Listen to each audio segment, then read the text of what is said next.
Yo les gens, c'est The Golem et aujourd'hui on se retrouve pour une nouvelle vidéo dans laquelle je vais vous montrer la nouvelle version améliorée de mon jeu pour la Raspberry Pi.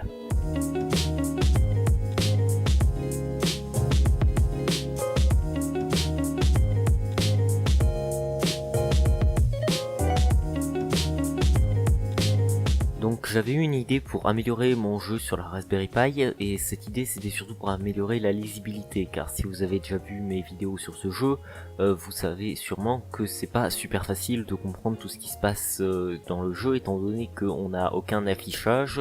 Le seul affichage qu'on a c'est des LED qui nous indiquent si c'est plus ou moins ou machin ou truc, mais c'est 3 fois rien comme indication. Du coup j'ai décidé de rajouter un peu d'affichage en rajoutant un afficheur 7 segments. Un afficheur 7 segments, c'est ce genre de petits trucs qui vont de 0 à 9 et qui permettent d'afficher des chiffres facilement. Et j'ai décidé de rajouter ça à mon jeu pour pouvoir que ce soit plus simple à lire.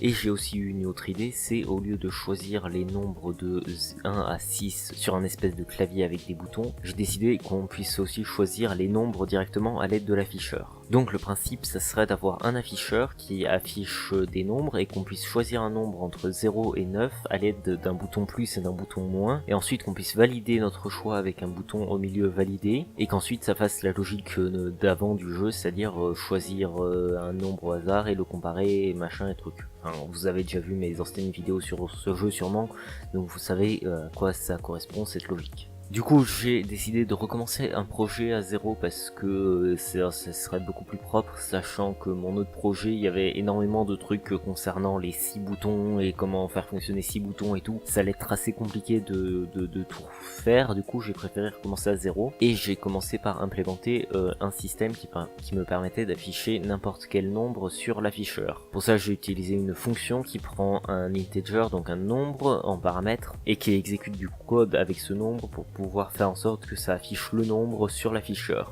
Afficher un nombre sur un afficheur 7 segments c'est un peu plus compliqué que ce que vous pourriez penser, parce que c'est pas aussi simple d'envoyer le nombre à l'afficheur. C'est à dire qu'en fait chaque trait de l'afficheur ça correspond à une petite patte de l'afficheur et il faut envoyer de l'électricité dans une patte pour l'allumer. En gros c'est comme s'il y avait 7 LED et du coup faut allumer la bonne LED ou les bonnes LED pour pouvoir faire le bon nombre. Et donc j'ai dû programmer quelle LED devait être allumée à la main et c'était assez chiant, hein, je vais pas vous le cacher, c'était chiant.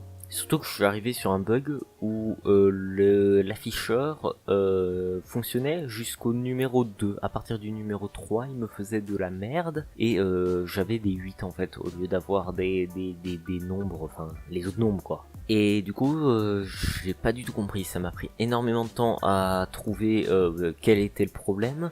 Et je vous laisse regarder cet extrait de code que je montre à l'écran et chercher là-dedans quelle est l'erreur qui ferait que à partir des nombres au-dessus de 2, ça ne fonctionnerait plus. Voilà, alors si vous avez trouvé, bravo, parce que moi ça m'a pris genre 35 minutes. Alors en fait c'est que jusqu'au 2 j'ai mis des fonctions break, mais pas à partir du 2. À partir du 2 j'ai arrêté de mettre des fonctions break et du coup ça ne sortait plus de la condition pour déterminer le nombre. Et du coup ça exécutait tout le code à chaque fois, et en exécutant tout le code du coup ça tentait d'afficher tous les nombres en même temps. Ce qui faisait que ça n'affichait rien du coup, enfin ça affichait 8. Bon du coup après avoir tenté plein de trucs pour faire fonctionner ça correctement, dont mettre tout dans des fonctions séparées, je me suis rendu compte de ça et j'ai rajouté les breaks et ça marchait sans aucun problème. Bon, une fois que j'ai fait ça, j'ai rajouté la fonction pour qu'on puisse faire changer le nombre affiché sur l'afficheur avec les boutons. Bon ça à faire c'était plutôt simple, je stockais juste un nombre et je l'incrémentais ou le décrémentais selon le bouton qu'on appuyait, et j'avais une boucle infinie qui actualisait l'écran en continu s'il y avait un changement dans le nombre à afficher. Et donc ça marchait sans aucun problème. Du coup ensuite j'ai rajouté les LED pour faire enfin la logique de mon jeu. Donc la logique normale de mon jeu, ça je vais pas rentrer dans le détail de comment j'ai fait cette logique parce que j'en ai déjà parlé plus dans mes autres vidéos. Donc en gros j'ai refait plus ou moins la même chose en l'adaptant pour ce système à un seul bouton, et j'ai aussi rajouté 2-3 choses, comme par exemple au lieu de faire des animations sur les LED pour les victoires et les défaites, j'ai fait ça avec l'afficheur, c'est à dire que vu qu'avec un afficheur on peut afficher pas seulement que des nombres mais aussi des lettres basiques, j'ai réussi à afficher 2-3 lettres pour faire comprendre qu'est-ce qui se passait à l'écran. Notamment j'ai pu faire un C pour correct, donc pour nombre correct, un F pour nombre incorrect, donc F pour faux, j'ai fait un P pour perdu, ça c'était plutôt évident, et pour gagner j'ai eu un peu de mal parce que le G on peut pas trop le représenter étant donné que ça fait un 6. Du coup, ce que j'ai fait, c'est que j'ai plutôt choisi de représenter un U. C'était le truc le plus proche du V pour victoire que je pouvais faire et qui c'était logique du coup. En tout cas, c'est beaucoup plus facile à comprendre que mon ancien système d'animation sur les LED parce que c'est beaucoup plus, enfin c'est beaucoup plus logique, c'est des lettres quoi, donc c'est plus intuitif. Et du coup à partir de là j'ai eu encore à faire 2-3 bugs fixes, mais l'idée était là, j'avais codé en gros tout, sauf que vu que j'étais un peu con, j'avais fait des erreurs, notamment le fait de régénérer un nombre aléatoire à chaque fois qu'on avait un nombre correct au lieu de le faire seulement à la fin de la partie.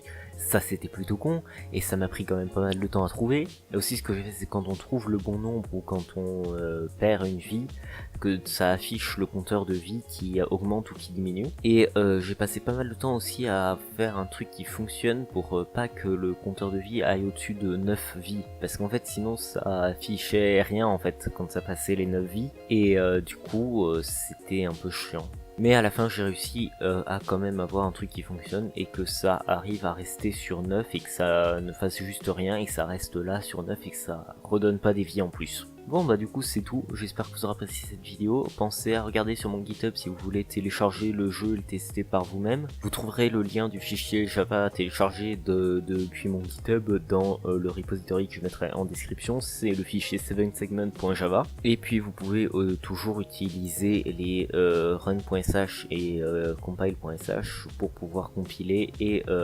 lancer le jeu. Faudra juste faire attention à modifier main en 7segment dans les deux fichiers parce que sinon ça essayera de compiler ou de lancer le fichier main qui n'existe pas. En tout cas c'est tout, j'espère que vous aurez apprécié cette vidéo, c'était Zugolem et à la prochaine vidéo, n'oubliez pas de mettre un like, abonnez-vous et mettez un commentaire et bye.